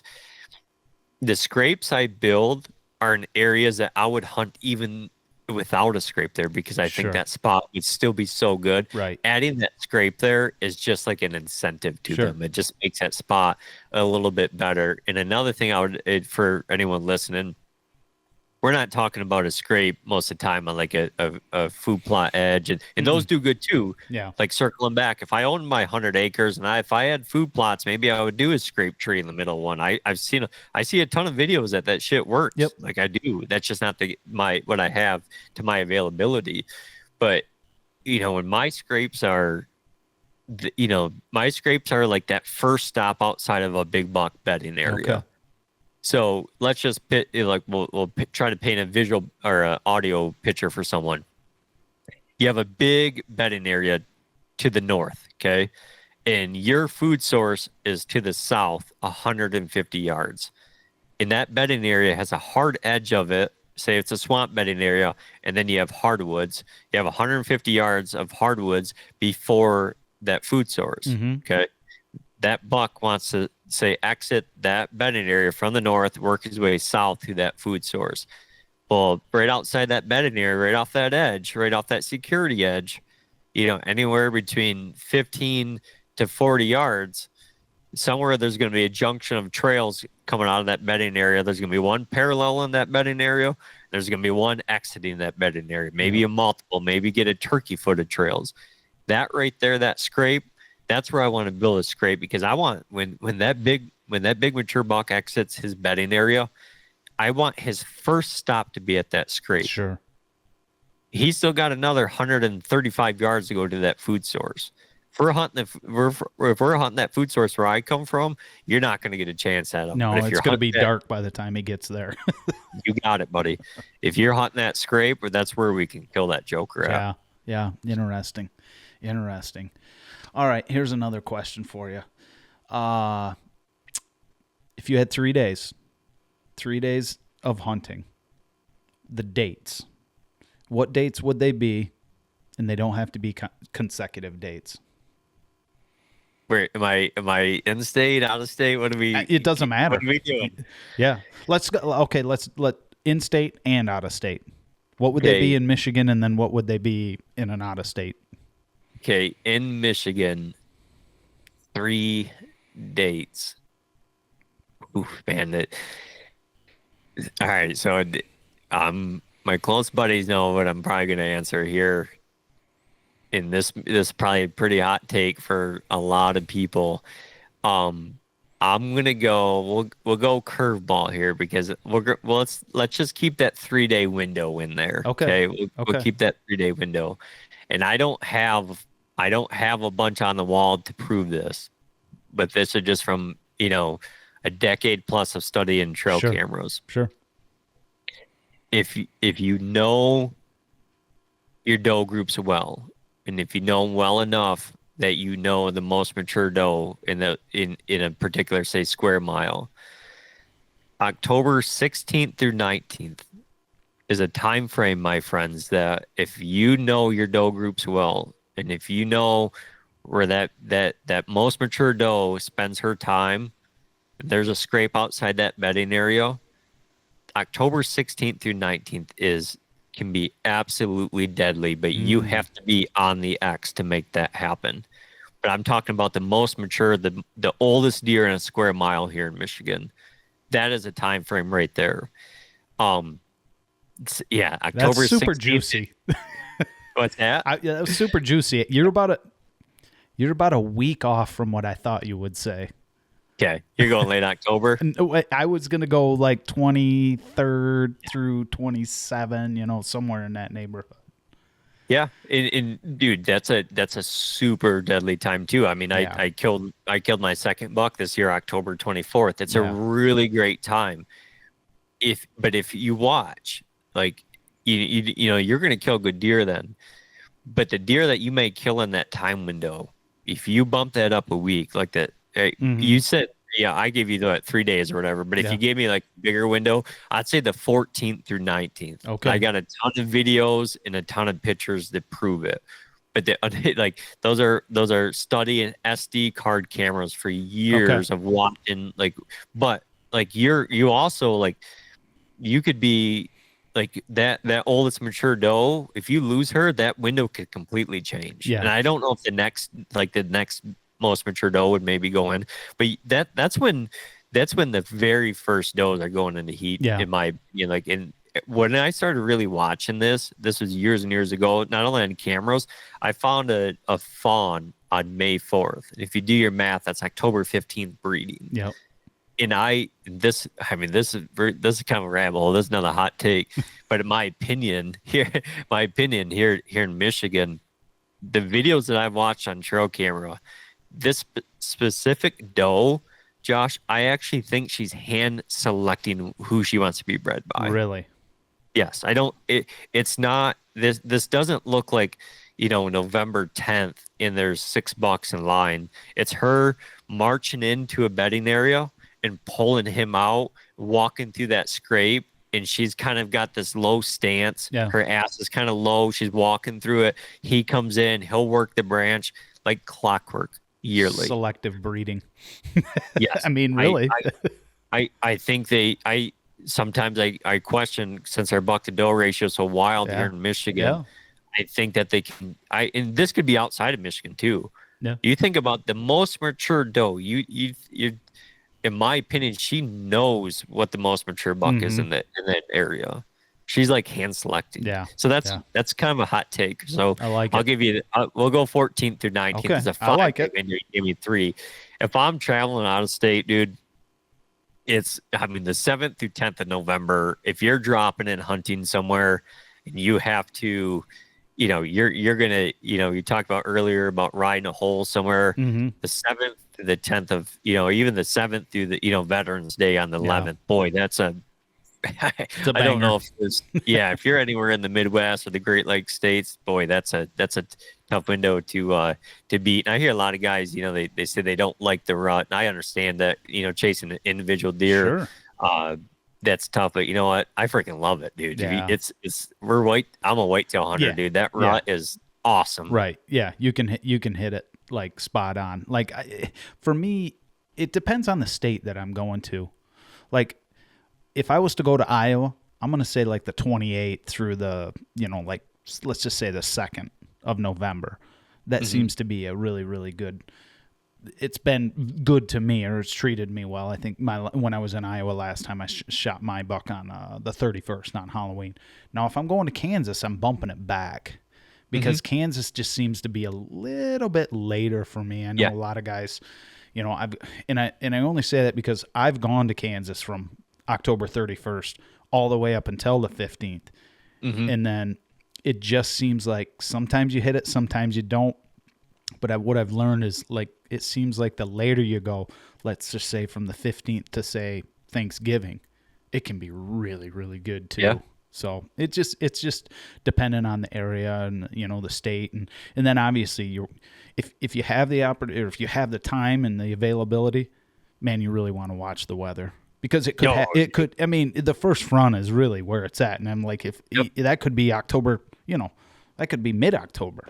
That first front is really, it could be dynamite.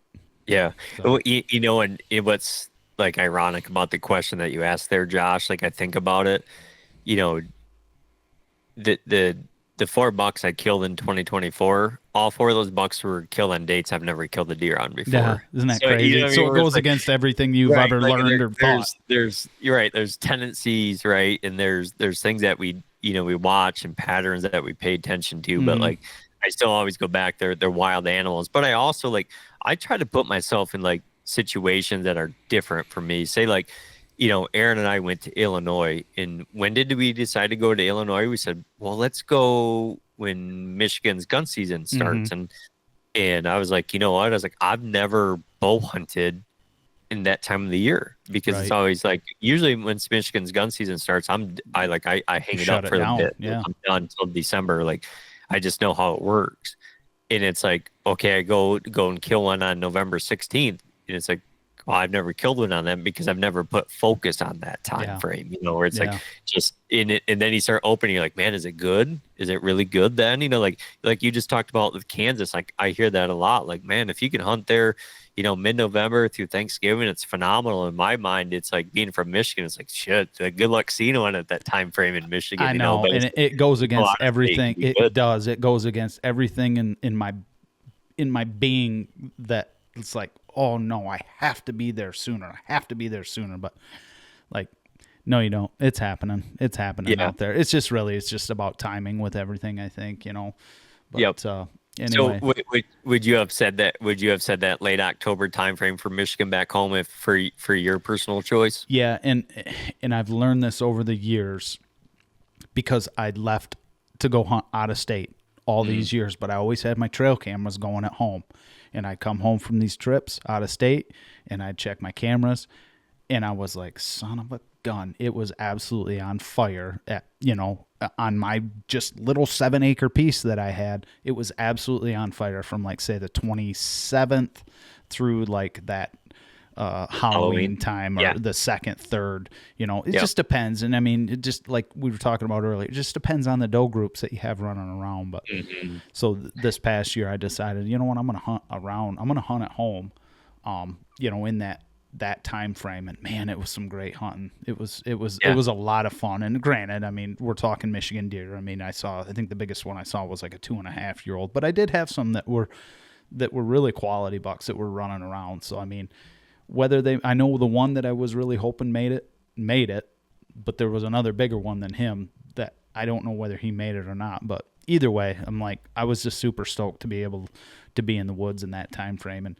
if I can swing it again this year, which I don't know, it's going to be hard to not be out of state on that, you know, in that first week of November. But we'll see what happens. We'll see how it goes. So, all right, go ahead. I historically struggle the 1st through the 4th of November. Well, I say that I killed a buck this year on November 4th, but like the 1st to the 4th, historically, like that is like even my cameras here in home in Michigan, like the 1st to the 4th, it's almost like you talked about, that mid-November leading up to Thanksgiving, boy, it's like it's ramped up and it's like clockwork. Gotta go trick or treat on Thanksgiving and don't even look at, if you got cell cameras, don't even look at them if you're trick or treat because Thanksgiving's it. Yeah. But then like the next 4 days, it almost has like this reset button to it, or at least what I've seen where it's like, man, up until this year, I've never killed one in that time frame. Yeah. I'm tending to work more into October, like you were saying, mid to late October than I am even the Novembers, because it seems like it's just not as consistent. Yep. in those Yep. days. But you know, like you said, it changes for every deer too. It changes for every scenario, you know, whether there's a front or whatever's going on. So, Yep. all right, Sure. one last question before I let you go, because I've taken up a lot of your time already you're tonight. We've good, buddy. gone down those rabbit holes. Hey, that's what I'm good at, buddy. Yeah. So, and this one could take a while too, but this question, I've never asked this to anybody, but I figured you'd be a good guinea pig for it. If you didn't have deer hunting, what would you do? Dude, so this is extremely ironic that you even asked this, because I think it was either yesterday or the day before that I asked my family what they thought I would do Yeah. instead, right? It's hard to even fathom, but like, you just don't know what can happen, you know, in this world these days. Yeah. So, you know, like I said, I'm a 100 or 0 personality. Yeah. You know, not to make it, you know, story too long, but like I grew up like racing motocross. Yep. I didn't even play school sports because I was so into like, I thought if I spend time on school sports, I won't be as good as I could be at racing, you know. So even like, and eventually I got hurt really bad, had to have my leg reconstructed. So that led me into like wanting to get into bow hunting more. Like that all happened. And then it's like, even now, like I know like guys love turkey hunting. I can't even turkey hunt. Like I just bow hunt whitetails. That's just what I do. I don't do any other hobbies, you know, outside of whatever the family wants to do. So if I did not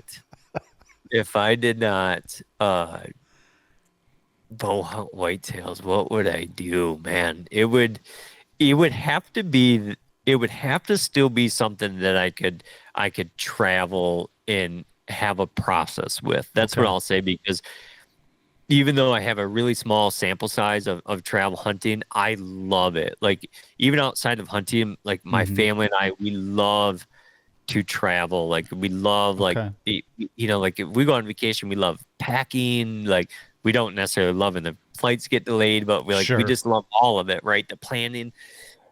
Oh shit. I don't know, dude, what I would do, you know, like it, you know, I guess somebody could easily say like, well, I'd get into fishing because it's outdoors, but that probably wouldn't be it either. You know, like I thought about like, you know, the extreme mountain biking, but I've had enough surgeries in my life. I know how that goes. It would be, Maybe I would just become a travel agent where part of my job means I have to travel and check out, you know, vacation areas so that I can, you know, rate them and tell my clients where they need to go and not to go. That's a piss poor answer, but I really don't know what I would do. And what would you do? You asked the question, you've had to think about it. Well, I mean, it's a little bit different for me because I have a passion for fishing in certain aspects as much as deer hunting, and that's a huge struggle for me because I love to do so many different things. I mean, I love to duck hunt and goose hunt and steelhead fish and I just, there's so many fun activities to do, especially in our state, that if I lost hunting, I would be okay because I could really get consumed in the other stuff, and I do get consumed with it, and that's probably why guys like you are so much more detail oriented, dialed in for deer than say even I am, because I'm just like this freaking squirrel, and you know, it's just like, oh, what's that over there? Oh, hey, this is cool over here. Let's do this. Let's do that. You know, so I mean, and I think I've told you this before. Like, I'm okay at a ton of different stuff.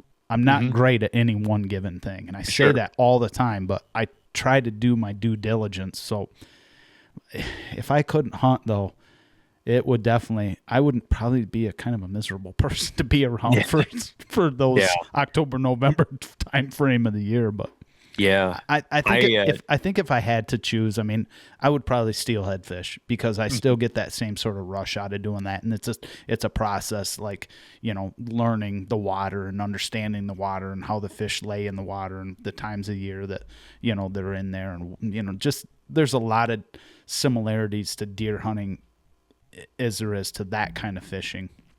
Yeah. So that's kind of what I would do.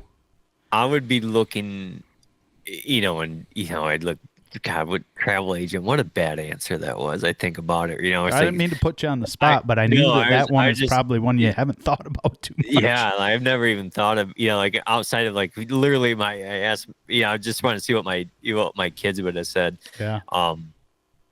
You know what, my one daughter, what she said is I'm not a big guy by any means. The way I'm built is I'm not made to be big at all. But my one daughter, she said, well, you'd probably be a bodybuilder. And I said, I'm not even structured to be like that. She's like, yeah, but look at the process they have to go through to do that. So, Yeah. okay, I understand that, you know, but you know what, it probably wouldn't be great for my family because I like those adrenaline dump kind of things, Sure, you know, like sure. skydiving Sure. and things like that, where it's like something like that would be wild. But like, you know, like fishing's fun, but like, say if I got into fishing, I'd want to be like, well, maybe I'll be a charter, and then like, well, charter boat, then well, maybe we'll do it up on the Bering Sea, and Yeah. we'll go crab fishing. Yeah, you there know, you like go. There you go. Wild Something like that really gets you.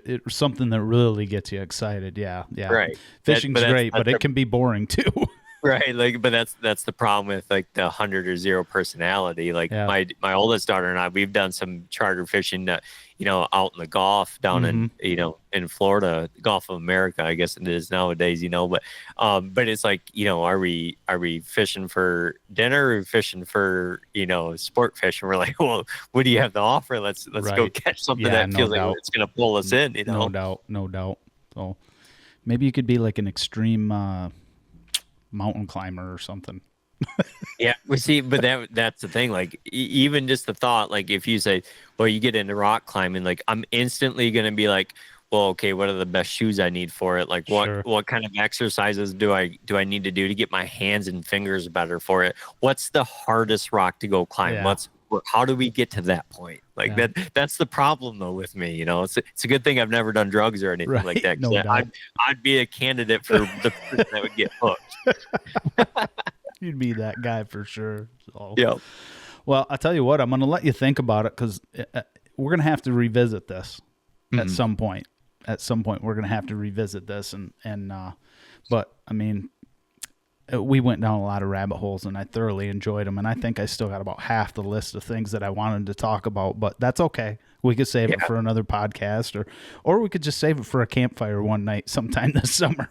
Hey, that both of them sound good to me. But I warned you when you asked me to introduce myself. I told you I get long-winded. But you know that's what I love about podcasts. And even you know even when I have a guest on mine, Josh, and I'm sitting there, I got a few notes.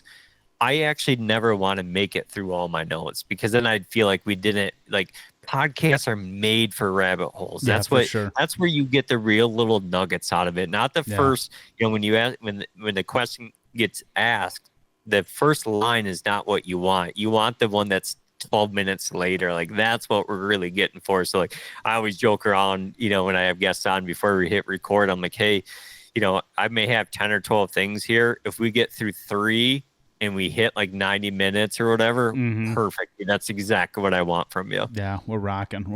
So great conversation, man. I really appreciate you giving me the time, and you're a great storyteller and a really detailed, like I said, a real detail-oriented guy, and I appreciate you coming on tonight.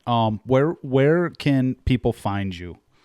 Yeah, so I kind of just I don't do really much on Facebook at all, but over on Instagram you can find my personal page. It's D Riley Jr. That's DRILEYJR, and then you can check out the Method over on Instagram also, and then any podcast platform, Apple, Spotify, wherever you know someone streams their the podcast from, you can check out Latitude's The Method podcast. Yeah, and that's a bi-weekly podcast on Wednesday mornings that comes out. So for anybody who's you know listening to this and want to up your podcast game. DJ has a phenomenal podcast, gets some great guests. There's so much to learn, but not only just the learning aspect, but there's some really great stories and just, it's just a good all around podcast. And, you're a great host and you bring out a lot in the guests that you have. And I'm kudos to you, man. You're killing it for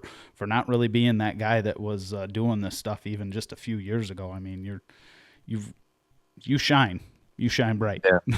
But Josh, I really appreciate the words, but more importantly, buddy, I appreciate our friendship. And when it comes to like the podcast and just who I am, like I just try to be me. I'm not going to deviate any differently from who I am. If you see me on here, you listen to me on here, you see me in person, you're going to get the same person that you'll see in the woods if we run into each other. No, and that is 100% true. I will attest to that. I mean, you and I have had these same conversations sitting around a campfire drinking beers, and we had only met just for a handful of minutes prior to that. So I mean, you are that very genuine person, and that's probably what makes you so likable amongst everybody that you come into contact with. So, but anyway, all right, buddy. Well, I thank you again. Hopefully, like I said, we can share some more time together, and I'd love to get you up north and shoot the shit one night, maybe even come down your direction. So you could probably teach me a bunch of the things that you learned along the way. So let's make it happen, buddy. Thanks again for having me on, all Josh. Right, I appreciate it, buddy. All right. Take care, guys. This is the Mic'd Up Outdoor Podcast. We'll see you soon. Cheers.